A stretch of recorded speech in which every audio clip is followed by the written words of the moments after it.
سلام الله على الجميع. نكمل أعزائي التلاميذ في سلسلة شرح الدروس للكتاب المدرسي. اليوم صفحة 158. On commence la lecture des textes. Texte numéro 1. Les meringues. Les meringues معناتها حلوى اسمها les meringues. Voilà. Le soir, Nfisa avait fait le récit de la fête. Deux détails avaient surtout fait l'objet de commentaires.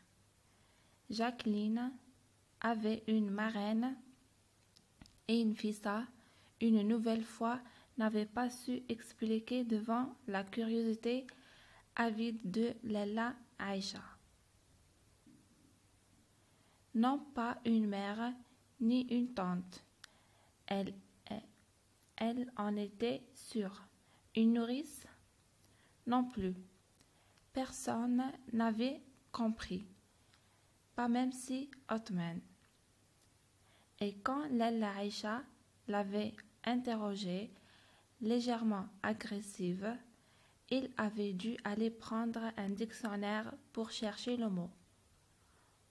Ensuite, Nfisa avait parlé d'un gâteau bizarre, tout blanc et s'effritant, vide à l'intérieur.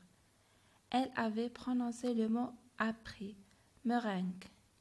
Lalla Aïcha l'avait ensuite prononcé scrupuleusement, lentement, meringue. Voilà. هذا النص لن نستطيع شرحه يعني شرح دقيق لأنه مأخوذ من رواية، هو جزء من رواية للكاتبة آسيا جبار. يعني عندما لا نقرأ الرواية كاملة لا نستطيع شرح الأحداث. يعني الشيء الذي أستطيع أن أشرحه لكم هو أنه توجد 3 شخصيات أساسية في هذا الحوار اللي هي نفيسة، جاكلين و لالا عايشة، وهم بصدد الحديث عن قصة الحفلة، أي أنهم كانوا يحضرون لحفلة وحضروا حلوى لميرانغ. فوالا، يعني أبوبخي هذا ملخص الجزء، هذا جزء من الرواية. أتمنى أن تكونوا قد فهمتموه. يعني لن نستطيع شرحه بما أننا لم نقرأ الرواية كاملة. هذا جزء. On passe au texte numéro 2. La citronnade. Pour obtenir une bonne citronnade algérienne, il faut أترجم الجمل. لنتحصل على مشروب الليمون الجزائري يجب presser 3 beaux citrons، نعصر 3 حبات من الليمون، verser le jus obtenu dans un grand bol، نضع العصير المتحصل عليه في إناء كبير، ajouter un verre de sucre، نضيف كأس من السكر، un demi-verre d'eau de fleur d'oranger، نصف كأس من ماء الزهر، 2 à 3 sachets de sucre vanille، كيسين أو 3 من السكر الفانيليا، 3 cuillères à soupe de lait bien froid، 3 ملاعق كبيرة من الحليب البارد، et 1 litre d'eau، ونضيف لتر من الماء. servir très frais، يقدم بارد جدا. Voilà, ça c'est pour le deuxième texte. J'espère que c'est bien clair. Texte numéro 3. La charte du bon collégien. La charte تعني وثيقة أو ميثاق، يعني العنوان وثيقة الطالب الجيد. Arriver tous les jours à l'heure، يجب الوصول دائما في الوقت المحدد. Porter une tenue propre et correcte، أن يكون اللباس نظيف ومحترم. respecter son établissement, sa classe, la propreté des lieux. يجب أن نحترم المؤسسة، القسم، ونحافظ على نظافة المكان. Se munir de ses affaires scolaires. يجب أن تحضر معك جميع الأدوات المدرسية. Respecter le professeur, être attentif à ses explications lors des leçons. احترم الأستاذ. يجب الانتباه عندما يكون الأستاذ يشرح في الدروس. Respecter tous ses camarades. يجب أن يحترم كل زملائه. Utiliser un langage correct. Aucun écart n'est permis. هنا يجب أن نتكلم بلباقة، وأسلوب الكلام يجب أن يكون محترم. Voilà. Accomplir ses devoirs. يجب أن نقوم بواجباتنا، الواجبات المدرسية. Demander la permission de prendre la parole. نطلب الإذن للتحدث، أو عندما نريد التحدث يجب أن نطلب الإذن. Voilà. Écouter les autres camarades sans les interrompre. نستمع إلى الزملاء بدون أن نقاطعهم. Respecter les avis des uns et des autres. نحترم آراء الآخرين. Venir en aide aux camarades en difficulté. يجب أن نساعد زملائنا وقت الحاجة. Agir pour le bien de tous.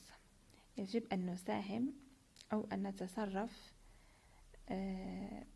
من أجل فائدة الجميع. Voilà, c'est ça le texte numéro 3. أتمنى أن يكون الشرح واضح. إذا هناك أسئلة لا تترددوا في تركها في التعليقات. On passe aux questions. Numéro 1. Réponds en cochant la bonne case. نجيب بوضع علامة X أو علامة في الخانة المناسبة. Dans le texte, il s'agit. في النص يتحدث عن premièrement d'un règlement intérieur، يعني نظام داخلي. هنا النص الذي يتحدث عن النظام الداخلي هو النص الثالث، يعني texte 3. D'une recette d'un sirop à base de citron، يعني وصفة لمشروب بالليمون. هنا النص الثاني هو الذي يتحدث عن الوصفة، يعني texte numéro 2.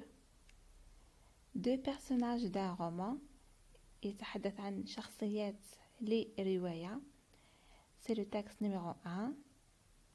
D'un roman d'une auteure célèbre. C'est le texte numéro 1، يعني رواية لكاتبة مشهورة، يعني هي الرواية لآسيا جبار، هي كاتبة جزائرية معروفة. Dernièrement d'un site de recettes de cuisine algérienne، يعني موقع لوصفات للمطبخ، وصفات جزائرية. C'est le texte numéro 2. Voilà, c'est terminé. Question numéro 2. Quel est le point commun entre le texte 2 et le texte 3؟ ما هي النقطة المشتركة بين النص الثاني والنص الثالث؟ نلاحظ هنا أن النص الثاني والنص الثالث هما عبارة عن توجيهات أو إرشادات يجب أن نتبعها. يعني le point commun ce sont les consignes qui sont données dans les deux textes. Question numéro 3. De quel lieu parle-t-on dans le texte 3؟ Dans le texte 3, on parle du règlement intérieur d'un collège. Le collège معناتها مؤسسة التعليم المتوسط أو le CEM comme on dit. Voilà. Question numéro 4. Quels sont les personnages évoqués dans le texte numéro 1 ما هي أو من هي الشخصيات المذكورة في النص الأول Les personnages sont Nfisa, Jacqueline et Lella Aïcha. Voilà, question numéro 5. Quel est le nom du gâteau évoqué dans le texte؟ ما هو اسم الجاتو أو الحلوى المذكورة في النص؟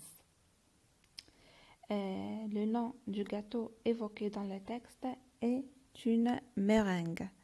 يعني اسم الحلوى la meringue. Voilà, numéro 6. Comment appelle-t-on le procédé explicatif utilisé dans les textes 2 et 3? Quel est le signe de ponctuation utilisé? Il s'agit d'une énumération. يعني تسمى l'énumération أو الترقيم أو الترتيب. Les signes de ponctuation utilisés sont les tirets et les deux points. يعني علامات الوقف المستعملة هنا في النص الثاني والثالث هي les tirés اللي نسميها بالعربية المطة و les deux points اللي هما النقطتين. Voilà. C'est terminé pour aujourd'hui. J'espère que tout est clair. وكذلك لا تترددوا في طرح الأسئلة أو أي شيء لم تفهموه من خلال التعليقات. نلتقي في فيديو قادم إن شاء الله.